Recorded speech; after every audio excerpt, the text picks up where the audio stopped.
नमस्कार मित्रांनो, मी Suresh Vitthal Wagire, third year MBBS student from government medical college Sindhudurg.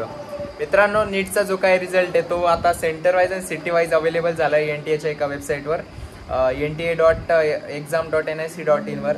तर हा रिझल्ट म्हणजे खूप भारतात खूप सेंटर आणि खूप सिटीमध्ये, त्यामुळे हा डाटा ॲनालिसिस करायला एक टीम लागते आणि टीम काय माझ्याकडे ती टीम काही अवेलेबल नाही। तर यूट्यूबवर जे काय इतर यूट्यूबर्स आहेत त्यांनी हा डाटा ॲनालिसिस केला आहे आणि जसं की आपले Rajendra Adkar sir career making गायडन्सचे असो किंवा इतर काही यूट्यूबर त्यांनी हा डाटा ॲनालिसिस केला आहे। आणि जे कोणते विद्यार्थी 650च्या वर आहेत, त्यानंतर 625 पर्यंत किती विद्यार्थी आहे त्यांचा एक डाटा काढला आहे आणि त्या डाटावरून तुम्हाला तुमचा एक SML येईल। सजेस्ट करेल की त्यांचा व्हिडिओ तुम्ही बघा आणि मी पण तुम्हाला जसं मला इतर कोणत्या सोर्सेसनी तो डाटा मला भेटेल तर मी तो अपलोड करून देतो माझ्या यूट्यूब चॅनलवर। आणि माझे व्हिडिओ जर तुम्हाला आवडत असेल आणि इतर काही हेल्प होत असेल तर माझ्या चॅनलला सबस्क्राईब करा आणि तुमच्या जास्तीत जास्त मित्रांपर्यंत हा व्हिडिओ शेअर करा। धन्यवाद।